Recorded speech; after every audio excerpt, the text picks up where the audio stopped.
Hello and welcome to another episode of PT Special Revision Series, and this is the episode 3. I hope you have watched and liked our first two episodes, and in this segment we are going to revise many topics, so kindly pay attention to each and every word that I'm saying.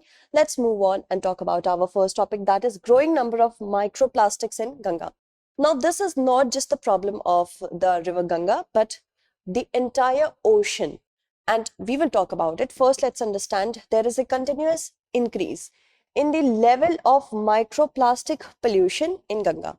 And these microplastics are nothing but beads, small beads that are present in our daily life consumables, such as toothpaste, such as scrubs for face and body washes, and many other plastic that we do not recycle, or even if we recycle small particles that is less than 5 mm, 5 mm in size, less than that, okay, millimeters. If these particles get into our sewerage system, as we all use our scrubs and toothpaste in our loos, and what happens after that? This gets introduced into our sewerage system, making way to the rivers, and that is the problem. And excessive pollution near Varanasi is seen, Haridwar, and also Kanpur. Microplastics, these are plastics which are having a size of less than 5 millimeters, and most microplastic pollution is in the seawater. Now that causes a pollution not only in the seawater but also in the digestive system of the sea turtles and birds, which do not know how to digest these microbeads, and hence it changes their entire digestive process and also their adaptive behavior. And once if we consume fish and any other aquatic mammal or anything from the aquatic region, it gets bioaccumulated into our system. Moving on, microplastics are like chemical poisoning to humans, which will of course increase. And use in health and beauty products like cleansers and toothpaste includes the use of microbeads also. All right, everything that we see on the TV, get this scrub, get that scrub, of course it has microbeads. Moving on, let's talk about microbeads more. Now, plastic pieces up to 1 mm in size, and they are made of polyethylene, also polypropylene and polystyrene. Okay, moving on. And microplastics are also used in textiles. In textiles to give it a much better texture. That is why for a shiny texture, for a more tensile strength, for having more tensile strength, microbeads are used. And solar radiation also helps in breaking down of small pieces of plastics, and that is present in the ocean. Okay, so you can see there is a cycle of it. Moving on, let's talk about our next topic, that is Fit for 55. Now, European Union has revised its nationally determined contributions. These are under the Paris Agreement, and every country has their own nationally determined contribution in order to reduce carbon emissions. And NDCs, as we all know about India, we also have our NDCs. That means to reduce the greenhouse gas emission 33 to 35% by this much if we compare the level of 2005 to 2030.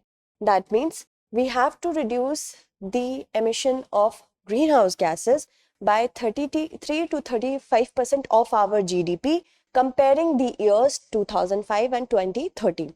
Another NDC of India is to have 40% of energy, that is electric energy, from non-fossil based resources such as renewable energy. Another one is that we need to sequester or capture 2.5 to 3 billion tons of carbon dioxide with the help of tree cover. So this is India's NDC.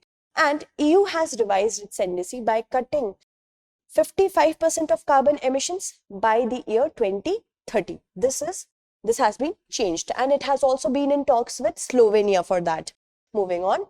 Now, Fit for 55 is proposed by EU. Keep that in mind. It could be asked, and it aims to reduce greenhouse gas emissions 55% till 2030 compared. Now here the base is 1990, and it aims to make Europe the world's first climate neutral continent by 2050. That means whatever it is emitting, it is also absorbing, or it is emitting not at all. So any of these two scenarios. Carbon border price on import goods by 2030, 55% reduction in vehicular carbon emission. These are the different priorities, criterias. By 2035, 100% reduction. Also, why am I giving you the data? Because it could be asked, of course. Everything is important here. Renewable energy share, it has also been increased from 32 to 40%. Okay. And the new package mentions that the creation of a new emission trading system is also expected to be implemented from 2026. We also have our emission trading system in Gujarat. Okay. So keep that in mind. We have in Gujarat. What is emission trading system? That means where we can cap, where first we can calculate what amount of emission is going to be there, then cap it, and if we are able to achieve it, we will trade it into the system. Okay, so this is called cap and trade system, emission trading system we have in Gujarat, and for EU it's going to be there by 2026. And ETS, control of pollution, it is there through market-based approach, economic incentives, that is cap and trade system. Okay, let's move forward. The overall emission limit is decided by the government here, and permits or allowances are fixed according to that. Facility to sell or buy permits by the participant. Now, announcement of social climate fund. Okay, keep that also in mind. For adjustment with new ETS is also there. Fund utilization for low carbon transport and renovation of buildings. So as you can see, EU is providing legislation for energy sector, for transport sector, in order to curb its dependence on carbon and become a carbon neutral country, world. So not EU is a union, so not country. Moving on, Amazon forest. Let's talk about it. Now, carbon emissions reported from the Amazon forest, which are known as the lungs of the world.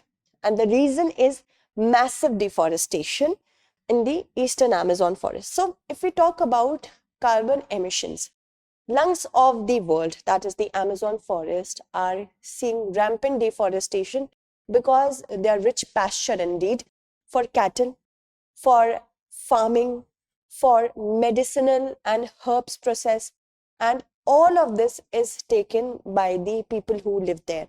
And also, it's not just the people who live there, there are many national as well as international reasons for deforestation there, because deforestation in the Amazon is mostly illegal. And Amazon most evergreen forest, it is known as, and most of the Amazon forests are in Brazil. Okay, the huge portion is in Brazil. Also expanded to many other countries such as Bolivia and Colombia, Ecuador, French Guiana and Peru. They cover half of the world's tropical rainforest, and 20% of species are inhabiting here.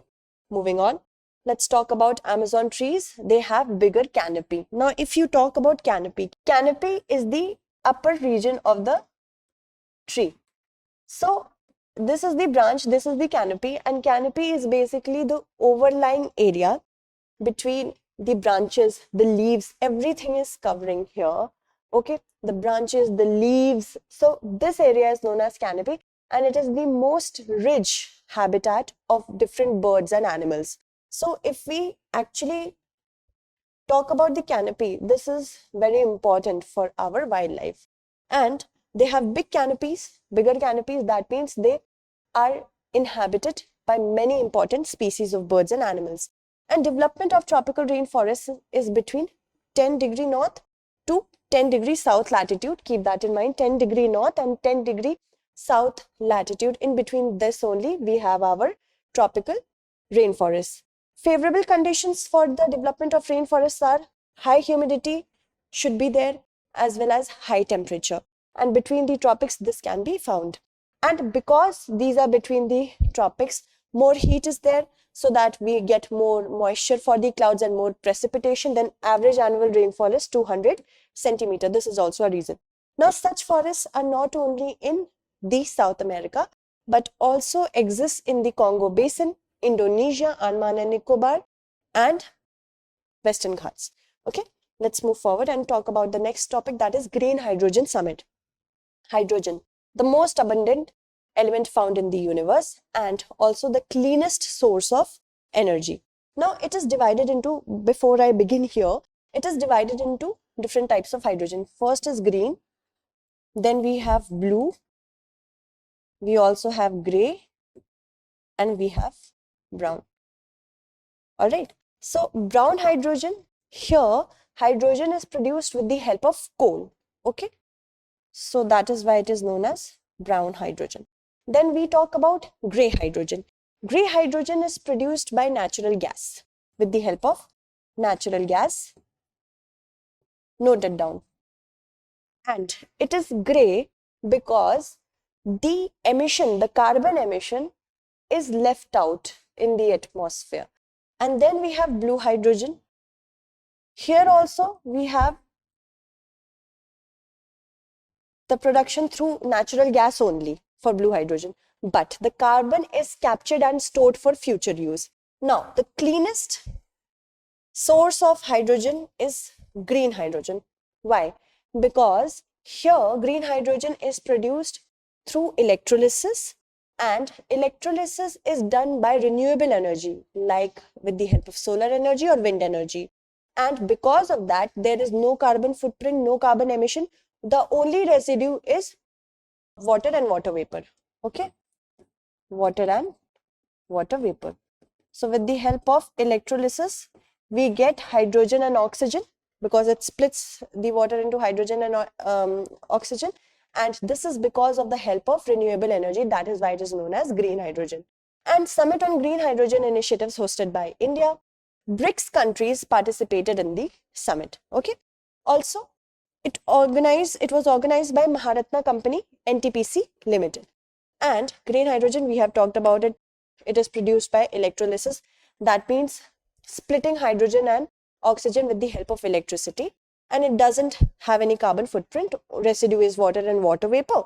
Also, if we talk about carbon footprint, the amount of greenhouse gases emitted by our actions are known as carbon footprint. Every person has a carbon footprint. Okay. If I use a vehicle, I have such amount of carbon footprint. If I also go into anything that I do, if I use an airplane, if I use a process which is emitting carbon, that is known as carbon footprint. Also, use of hydrogen plays an important role in decarbonizing. Decarbonizing means making the emissions of carbon nil, or even if we are emitting any carbon, we are able to absorb it and basically recycle it so that the world does not get excess amount of carbon. Moving on, let's talk about the next topic, that is Great Barrier Reef, that is found in the Coral Sea in northeastern region of Australia. And Great Barrier Reef, climate change has affected it, the Great Barrier Reef, and it is being considered for inclusion in the endangered list of heritage sites. The World Heritage Committee has said that we should involve the Great Barrier Reef in the endangered list, which is opposed by Australia. It's not actually something that the Australian government likes. Now, one thing that we need to understand here, by putting any site under endangered list, it is not going to put any sanctions. Okay, it is just to garner international attention that we need to save this Great Barrier Reef. Okay, and according to UNESCO, there are 52 sites that are at risk. Keep that in mind. Okay. Also, the Great Barrier Reef stretches across the northeast of Australia. Where did I tell you? Coral Sea. Coral Sea. Very beautiful. They can be seen even from different satellites. Okay. And it was given the World Heritage Site in the year 1981. Moving on. Now, species of corals, fishes, and mollusks are also found here. Corals, they are being bleached. Coral bleaching is a process. Now, what is coral bleaching? Coral bleaching is a process if the corals, beautiful corals, if they get any sense of changes in nutrients, temperature, lighting, there is a symbiotic element there, zooxanthellae.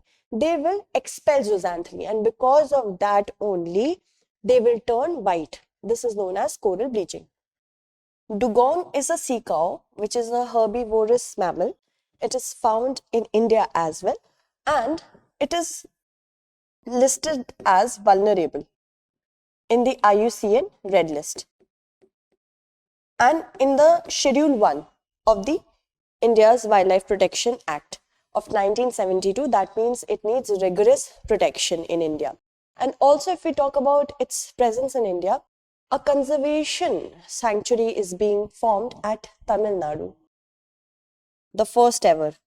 Okay, keep this in your notes. So in Tamil Nadu, we are going to have a conservation sanctuary for dugongs. And also large green turtles are found in the Great Barrier Reef. Moving on, corals are the areas with the highest biodiversity.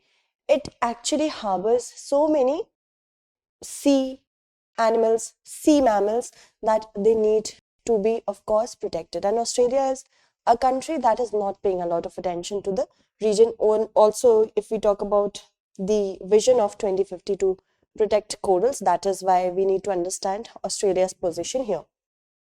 Black soft-shell turtle, initiative by some organizations of Assam for the conservation of black soft-shell turtle. The Hayagriva Madhava Temple signs MOU with Assam State Zoo and Kamrup District Administration. Now, before it was sighted in Brahmaputra drainage in Assam, it was considered extinct. But now it has been sighted, and now more initiatives are being there for protecting it. Most of the time they were found in temples. That is why you can see the name of a temple over here. And all organizations together have signed a vision document 2030. Black softshell turtle is a species of freshwater turtle. Now in prelims exam it could be asked they are saltwater turtles, but no, they are freshwater turtles. Also physically similar they are to Indian peacock softshell turtle, and they are critically endangered in the IUCN Red List. And the thing, very crucial thing here to understand is they are not protected under any schedule of the Wildlife Protection Act. Can you imagine? They are there, critically endangered, but when we talk about wildlife protection, they are not there. Okay, and they are found in temple ponds and local ponds. That is why you saw the name of a temple I told you in the northeast region. Now look at this black softshell turtle. They are hunted for cartilage. Okay, they are hunted for their flesh and cartilage. That is why we need to protect them. Moving on, let's talk about rosewood, also known as shisham. And due to increase in demand of rosewood tree species, they are at risk. Now rosewood or shisham, they are very beautiful trees. They have been used for making furniture, and they give a very lavish look to the room. That is why there is an increment in the demand. And in 2019, India also tried to get them delisted from CITES, which is a convention to prohibit the transaction of endangered flora and fauna. So India did try to get this tree removed, rosewood tree removed, because of course we want monetization. And now unseasonal harvesting and its removal from natural habitats is one of the reason. It is listed in the IUCN Red List since 1998. Right, more than 2 decades have passed. And the main reason for the crisis, increment in demand, but their slow growth, the supply is not being able to match the demand, and it takes 10 years to reach the height. 10 years to reach the height of 6 meters, while its actual height is up to 30 to 35 meters. So you can see the gestation period is also so long. Moving on, it takes 240 years. 240 years to get its thickness of 250 centimeter, beg your pardon. And the scientific name of Indian rosewood is Dalbergia latifolia. It is an indigenous species to India. Keep this in mind. Indigenous species to India, but it is also found in Nigeria, Kenya, Vietnam, Philippines, and some regions of Africa as well. And now it has its adaptation in the warm climate and subtropical climate. It is found over a wide area because it has adapted so well. Moving on, let's talk about the maximum temperature of it. The importance 30 to 50 degrees Celsius. Minimum temperature is 0 to 15 degrees Celsius. Okay. Moving on to the next. If you would just see this. It is known as rosewood. See the color. Okay. Let's move on and talk about Mission Innovation 2.0. In order to make India an Atmanirbhar Bharat, objective is to make clean energy affordable and accessible for the entire decade. So, in the energy sector, we need to become independent, and that is for the entire decade, which is affordable, that is within monetary reach, and accessible, that is free, that is available to more than the people that we have right now. Okay, launched at Innovating to Net Zero Summit organized by Chile. Which country organized Innovating to Net Zero Summit? Chile did. And action initially focused on 3 global missions, namely power systems, shipping, and hydrogen. And then we also have Mission Innovation 2.0. This is the second phase of the Global Mission Innovation Initiative. All right, moving on. Global Mission Innovation. This initiative was launched in 2015 at the COP21 conference. That is where we adopted our Paris Agreement in conjunction with the Paris Agreement, right? And member countries invest and cooperate to make technologies available to the world in order to address climate challenges. So under Paris Agreement, we need to keep the global temperature well below 2 degrees Celsius if we compare them to the pre-industrial level. Under this only we have nationally determined contribution. India, we already talked about that. Moving on, let's talk about black carbon. We have talked about black carbon. This is just to make you revise it. And glaciers in the Himalaya and its surrounding regions are melting much faster than in other areas of the world. The reason is black carbon. Black carbon is introduced into the atmosphere when coal and biomass cannot have their combustion process in a full manner. So the residue black carbon is introduced into the atmosphere. So Himalayas and Indo-Gangetic region is a lot affected by it. Better policy on black carbon is needed to reduce the rate of melting of glaciers. How is it happening? Because if we talk about the ice caps of Himalayas, I'm drawing Himalayas and this is the ice cap. Okay, black carbon, if it submits itself there, it gets deposited on the ice caps. Now what will happen?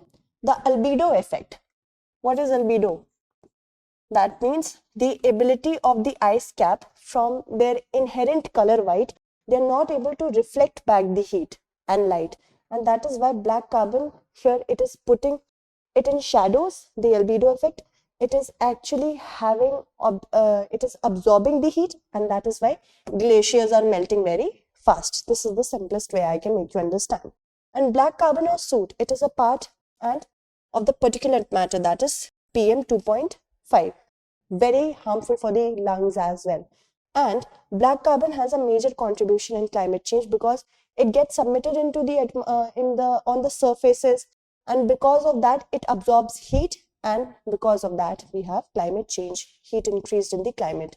And black carbon, it is generated due to, we have talked about this, brick kilns, solid fuel combustion. They are the most responsible because incomplete combustion takes place there, and when these fuels are completely combusted, they turn into CO2. Again, a cycle, vicious cycle is there. Moving on. If we talk about the formation of CO2, volatile organic compounds, VOCs, organic carbon and black carbon during the whole process of combustion is there. And VOCs are basically gases from certain solids and liquid paints, pesticides, building materials, and markets and glues as well. Moving on, let's talk about king cobra. King cobra, the documentation of king cobra for the first time has ever been taken into the state of Himachal Pradesh, and it is originally present in the Western Ghats, Odisha, Assam, Bengal, Eastern Himalayas, and the Terai region, the northeastern region.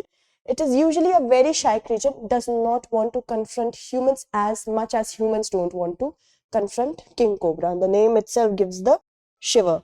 And the scientific name, keep this in mind, Ophiophagus hanna. Now it could be asked in prelims, Ophiophagus hanna refers to which of the species. So you can be learning this. Family is Elapidae and IUCN status is vulnerable. Endemic king cobras are present in countries like India, Nepal, Bangladesh, Bhutan, China, Indonesia, and Malaysia. And they are found in tropical areas, swampy areas. Swampy means daldal basically, and rainforest and dense forests as well. Moving on. See, king cobra, shy creature. Moving on to the next topic.